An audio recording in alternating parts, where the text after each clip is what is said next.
From early days, man has always built his towns on river banks, thus giving him easy means of transport. As time went on, industries were started, and rivers once again played an important part in their development.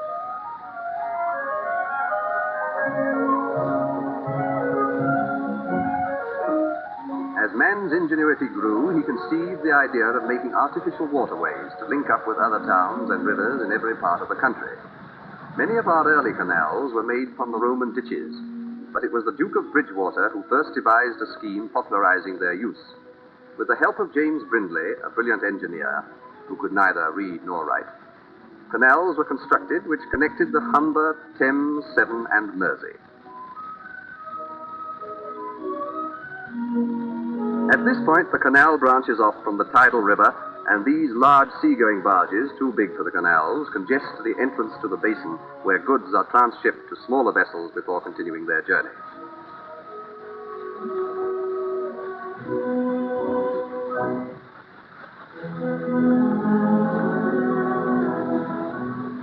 To help them along past the gate which cuts off the canal from the river, a hydraulic capstan is used. This job looks simple enough, but it requires skill to seize the right moment to take the strain, and the tauntauning rope could easily break a man's ribs.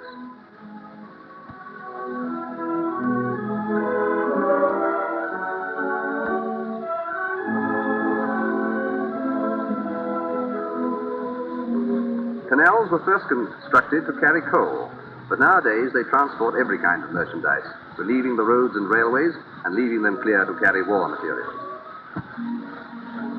With natural curiosity, British bees sound for the consignment of West Indian honey, dew, and much to the annoyance of the dockers.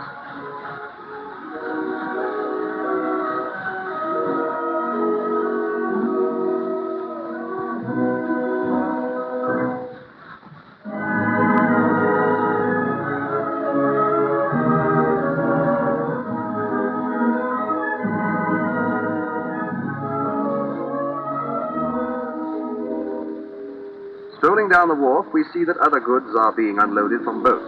The clanking of cranes and the shouts from the foremen tell us that the canals are busy again delivering the goods. Soon the holds are empty, but without a pause they are filled with new cargoes. The merchants of Birmingham, Leeds, and Manchester must not be kept waiting for their goods in these days, and within a few hours the barges are ready to set off on another trip.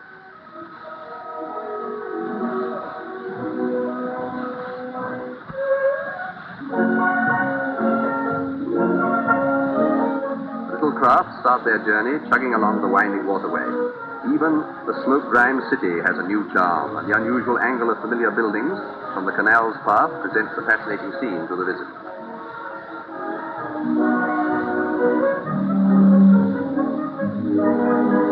As we sweep round the bend, the vista changes, and the many bridges, flanked by buildings down to the water's edge, give the scene an almost un-English atmosphere, reminding us of those picturesque canals which flow over Europe. Along the banks, fishermen gather, dreaming no doubt in the tranquil surroundings of much bigger fish than those playing round their lines.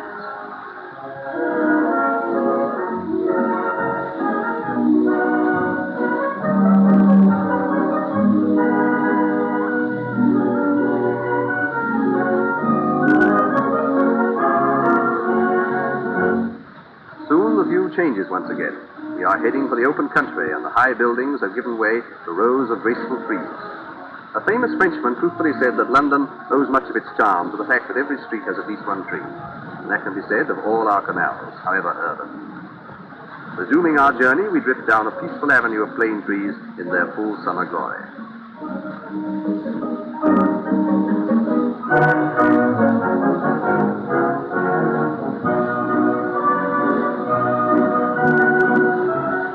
At last last, the narrow waterway broadens out at the junction where three arms of the canal run. Here, the barges make their way to the gauging sheds before continuing their journey. The foreman knows the capacity of every barge and the depth to which they are loaded. A gauge is taken at each corner to ensure that they are carrying the correct weight and not overloaded.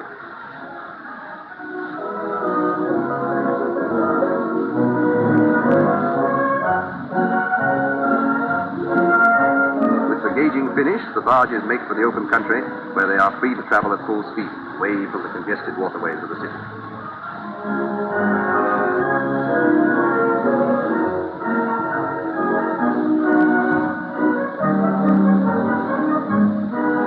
Faithful friend, the horse, is still at work along the tow paths, pulling the larger barges over short distances. For this work, they need many years of training, and the horse's task is not so simple as it may appear. Too sudden tension on a slack rope has been known to pull a horse into the water, and so he must know when to pull his load slowly. But most modern barges have oil engines and are capable of a speed of more than 10 miles an hour, though such a speed would tear down the banks with the wash.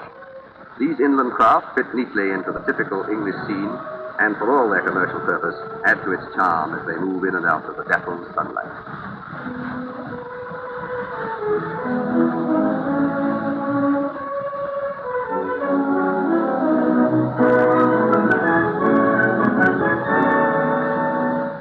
The bargees are a community on their own, living their entire lives with their families on the canals. Literally, a floating population of many thousands. Every member of the family helps in handling the boat. Many of the older generation can neither read nor write, but at certain points, special schools have been provided for the youngsters. The barges mainly travel in pairs, the motor vessel towing the puppy, as the second one is called, and carrying a combined load of some 50 tons. Accidents are almost unheard of, and canal transport today is the cheapest, most reliable, and frequently a quicker mode of conveyance than rail. The quaint, winding water lanes are kept narrow to conserve the water, and the stream has to be constantly supplied. The long, level stretches are linked by locks, and were it not for these, the mileage would often be doubled. Here, the women do their share of the work, opening the gate while the man opens the sluice. This simple process of sailing uphill was not discovered until 1480 and made the whole canal system possible.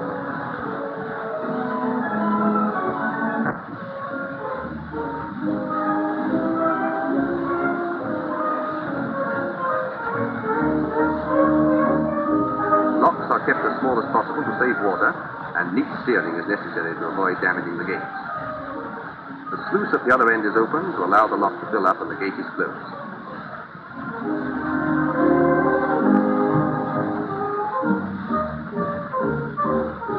Although the level may have to rise or drop 12 feet or more, this operation takes little over a minute, though many locks have to be negotiated on a single trip.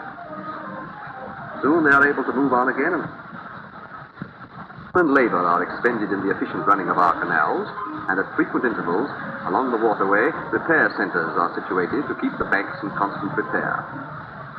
Here we see a stubby oak on its way to the sawmill. This wood is used for building the massive lock gates, and in spite of the hard usage and pressure of the water, they last for 25 years, which speaks well for these craftsmen.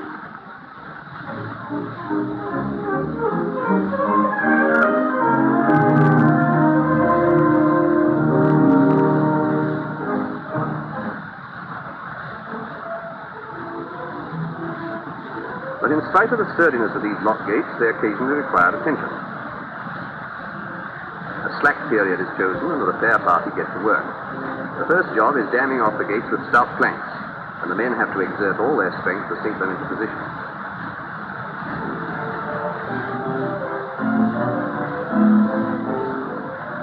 The sluice gates are then opened and the water falls rapidly.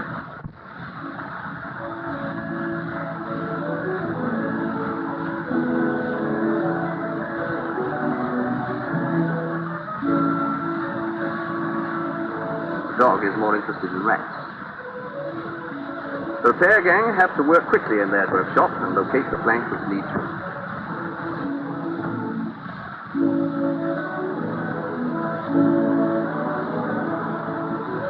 Meanwhile, a few barges have appeared, but they will have to wait for the new wood to be tarred and nailed into position.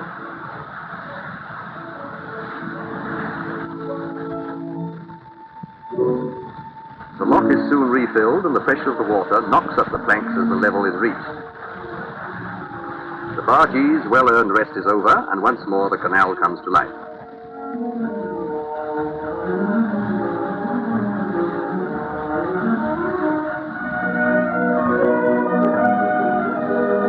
But all canals are not constructed to carry barges, and here we get a glimpse of the famous Manchester Ship Canal, which links the city with the port of Liverpool.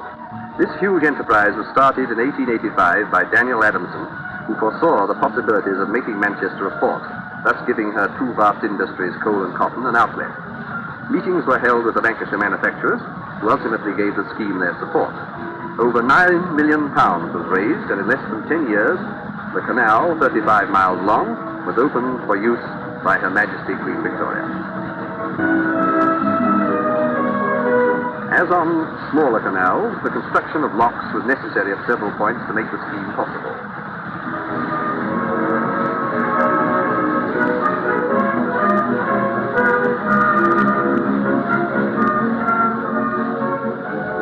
The hard-working little tugs nimbly tow the large ocean-going ships neatly through the gates of the gigantic locks, which accommodate vessels of 15,000 tons, dwarfing the countryside beyond them.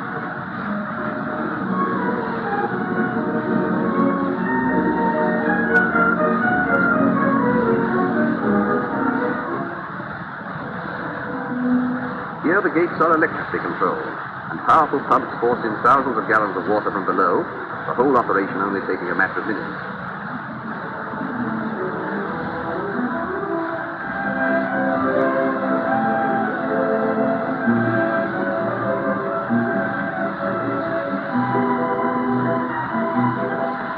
This canal is the busiest in the country, and throughout the day vessels pass to and fro, bringing their valuable cargoes to Manchester.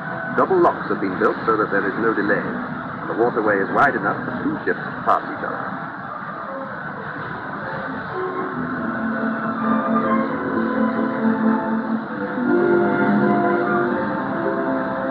Soon the massive lock is filled and the gates part, allowing the ship to glide towards the sea.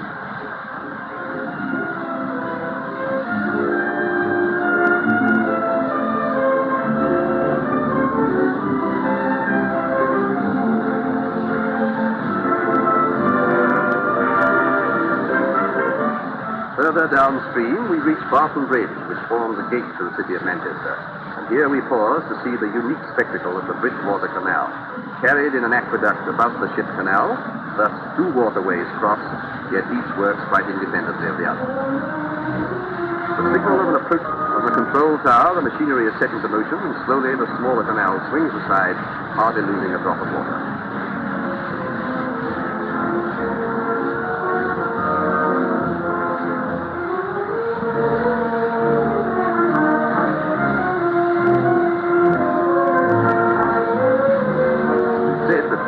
Days bankrupt Manchester's cotton trade, and looking through the typical mist, an oncoming ship is seen.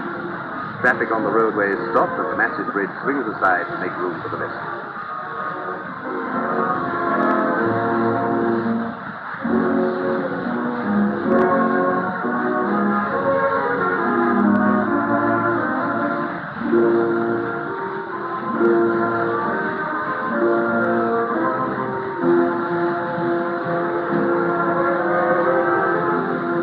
Notes down the name of the ship as it slowly glides past the bridge.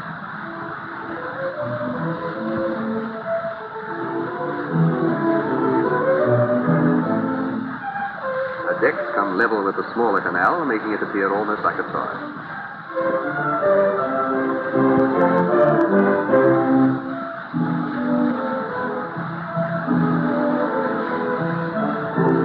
The Ship Canal not only puts Manchester in the unique position of being an inland port, but places it as the third largest in the country and has contributed considerably to the commercial importance of the city.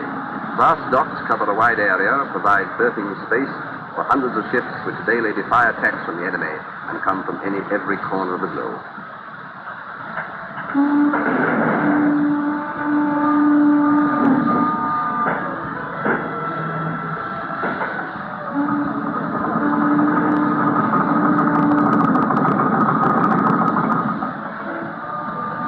Much of the foodstuffs and raw materials from America find their way to this busy port, besides raw materials for the local trade. all presenting scenes of bustling activity which continue throughout the day. Here is an example of the ingenuity and skill of our engineers and the enterprise of our industrialists who have successfully carried out the ambitious plan for the benefit of Manchester.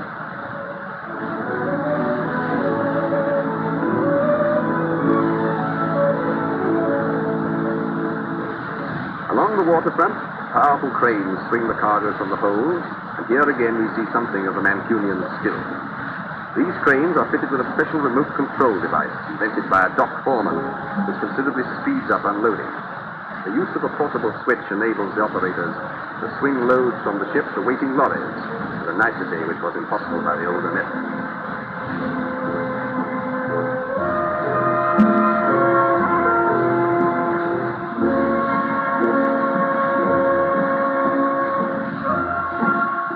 For many years, the canals suffered through the competition of more modern means of transport, but today they have come into their own again, and nearly 3,000 miles of navigable canals are relieving the congested lines and sidings of the railway.